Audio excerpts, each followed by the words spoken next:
Hi there, everyone. I wish we were talking under better circumstances. It's been a rough period, obviously, for everyone, myself included, and just have been fortunate to have the right people around to keep me sane and be able to have things to do. Of course, the gym's closed, which is probably the worst frustration of all this, and of course, the economic problems and the health problems of knowing people that are in danger because of the coronavirus. So today we're going to do more book reviews for two books by the same author. These are books I read probably in the last month and a half, and they are by Peter Schweitzer, the author of Clinton Cash. If you remember him, I believe that he was at one point a writer with 60 Minutes, and who else? New York Times. So he's been a featured author, but unfortunately, because he engages in wrongthink, he's pretty much relegated to being called a partisan journalist. He does write for Breitbart, but both of these books are fairly authoritative. So you have this is his 2017 book, Secret Empires by Peter Schweitzer. It concerns the masking of corporate and foreign influence over politicians through their children, spouses, and other relatives. And really, the politicians that it touches on are people like Mitch McConnell, people like Joe Biden. The Burisma thing was raised at the time in 2017 by Peter Schweitzer. I'm sure that, I believe in 2015, there were rumblings about that already in the mainstream newspapers. And then simply nothing ever happened because people were thinking, well, what does it matter? Joe Biden is probably going to retire. Hillary Clinton's going to be president. And it was never pursued. So there's a lot of worrying connections between Joe Biden and the government of China, as well as the government of Ukraine. A lot of worrying ties between Linda Chow, the transportation secretary under Donald Trump, and the Chinese government, as well as her husband, Mitch McConnell. A lot of people don't remember, but it's public knowledge, and they do, of course, associate with each other. But Transport Secretary Linda Chow is the wife of Senate Majority Leader Mitch McConnell, and she also, I believe under President Bush, she also had a position. So, look, this was a very good bipartisan criticism. Here are some of the other people that are really touched on. The Daley family of Chicago, the Pritzker family. So Penny Pritzker, who was Commerce Secretary under Barack Obama, she had a lot of very, very sweetheart deals that involved real estate and banking, including several contracts between the Commerce Department and certain holdings that were owned by the Pritzker family. So those were very interesting revelations. And what I like about him is that he goes into people who are in powerful positions of government that we don't even think about. Who cares about?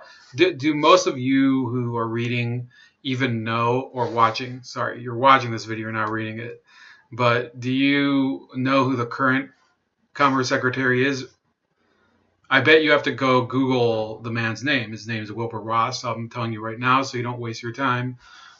But most people didn't know that Penny Pritzker, who was the sister of the current governor of Illinois, J.B. Pritzker, was the Commerce Secretary under Obama, and that she comes from a very, very powerful banking family.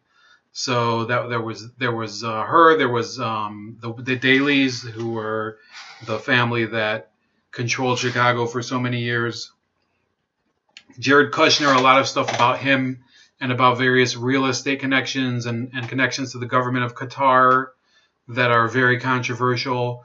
So yeah, it's a very equal opportunity book. He doesn't engage in a lot of the political hyperbole, and that's what you can really rely on with Peter Schweitzer. He doesn't try to attribute ideological motive and malice of for thought to a lot of these people. It's simply about trading influence and power and financial benefit. And that's what you get when you look at corruption in government. It's not about benefiting necessarily a much, much larger group.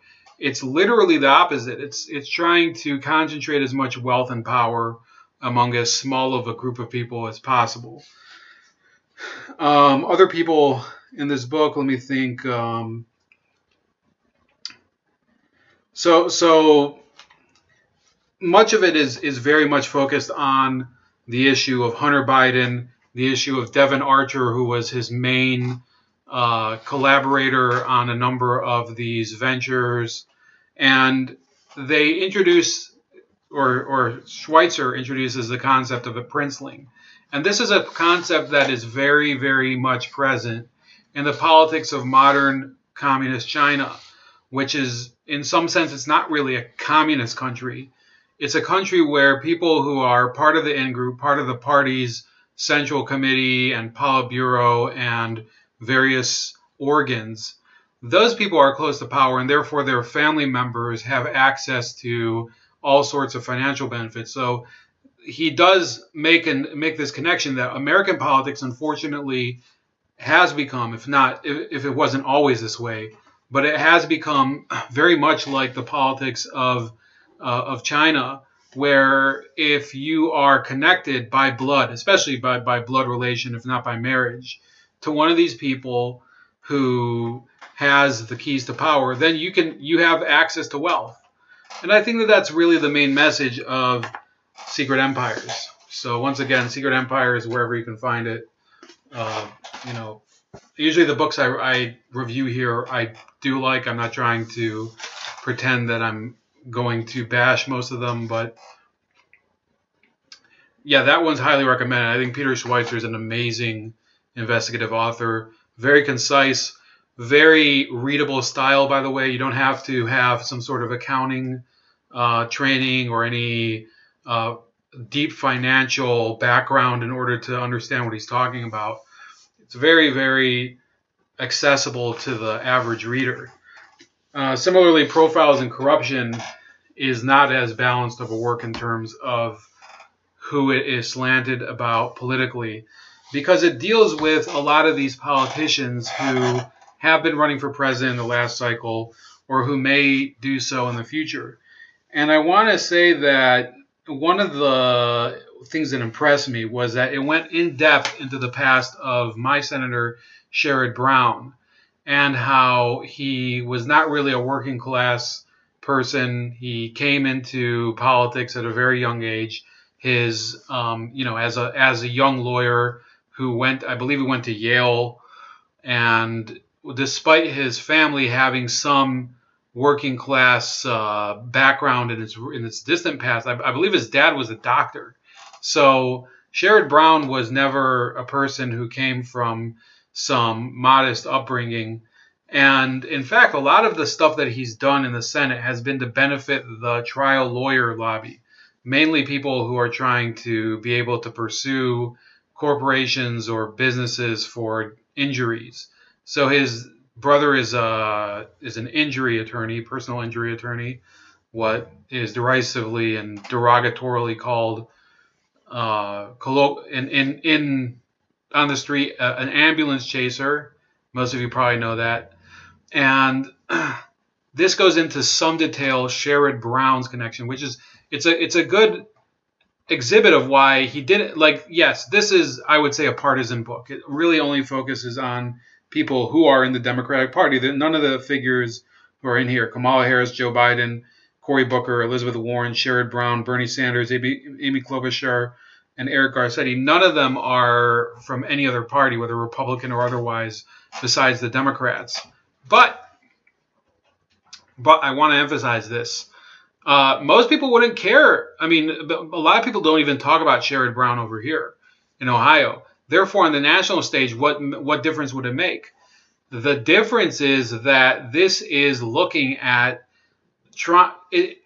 I think what Peter Schweitzer is trying to do often is to tell his readers that, yes, people make a lot of inroads in politics by just acquiring a certain image, an image of being working class, or an image of being intellectual, or an image of being hardworking, or an image of being tenacious, and then in real life they're just not the same thing. And that's what he did with Sherrod Brown. Other people that I think he did an amazing job on are Cory Booker. I remember when Cory Booker was mayor of Newark, he was on TV a lot, and it seemed like he was someone who was taking the city somewhere. And in reality, as Peter Schweitzer unveils, and what he was doing was he was getting a lot of these people who had been used to giving their kickbacks in a more direct way to the previous mayor, Sharp James. He was getting them to do it through his nonprofit charity. I think it was Newark Forward or something. I don't remember. But in any case, they, Cory Booker's image is basically destroyed in this book. He comes off as a person who is a publicity hound. Newark Now is what it was called. So Cory Booker's rise to power is in some ways the story of someone who started off bright-eyed and bushy-tailed at Stanford and gradually realized that if he continues to say the right things to the right people, they will hand him the keys to wealth and power. The same thing that we're talking about when it comes to the princelings, the people who were connected to powerful people in China. Cory Booker did not necessarily have that benefit because his parents, while they weren't poor, they were simply, they were middle management corporate people who worked for, I think his dad worked for IBM.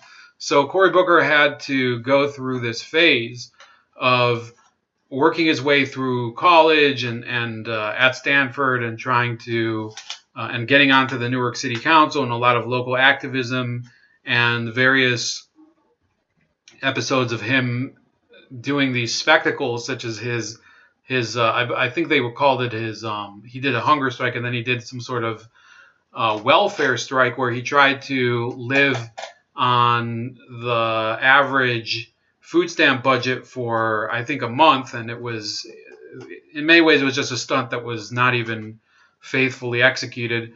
But in reality, this was a guy who was openly courting the support of local people and activists and organizations in order to rise to become mayor of Newark. And as mayor of Newark, he did many things that used the public trust in order to, propel himself onto the national stage, and didn't really help the city of Newark. So there was a massive $100 million donation from Facebook to the Newark City schools, which Booker had convinced the New Jersey state government to remove from its management and delegate back to the city of Newark.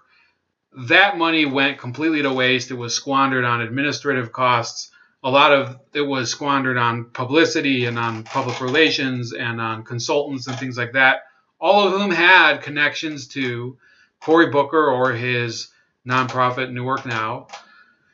And that's really the story of him. A lot of other people, Amy Klobuchar, very interesting stuff concerning her connections to a Ponzi schemer named Tom Petters and her selective prosecution of various people in Minnesota. Same idea as Kamala Harris, by the way. Kamala Harris as a small town, not small town attorney. She was the district attorney of San Francisco for a while. Basically did the bidding of the Willie Brown machine over in San Francisco. Eventually she got kicked upstairs, did the same thing in Sacramento for major people, major white-collar offenders on the state level. Klobuchar, though, what was interesting that Schweitzer revealed, she actually tried to prosecute airline pilots for Northwest Airlines as white-collar criminals because they weren't declaring their taxes as Minnesota residents, because they weren't Minnesota residents. They were simply Minneapolis was a hub for Northwest Airlines, and they worked through there. It's not like they were living in Minneapolis.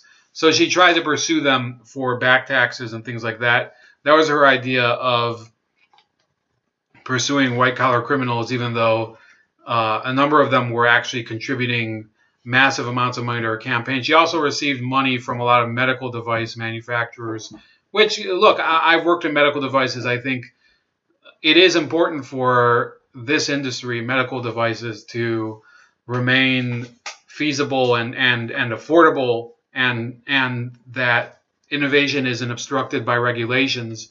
But yeah, if there's ethical concerns that this industry is exercising undue influence over someone and bringing unsafe product to the market, yeah, I think Amy Klobuchar should be called out for that. I don't think she came off entirely as this horrible person, despite the fact that she does have a reputation for being a bad boss. But yeah, the entire book was very unflattering for almost every person concerned. It did rehash a lot of the Joe Biden stuff with Devin Archer and Chris Hines, and that is pretty much it.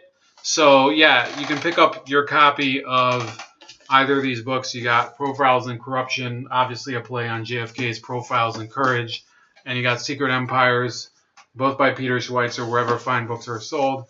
And please give me a like, share, and subscribe. Also subscribe to me at these various platforms. You got YouTube, BitChute, Minds.com, and Subscribestar. Most of them are at Chef Leopard, except for Gab, which is at Starscream85. And I'll talk to you later. And have a blessed week.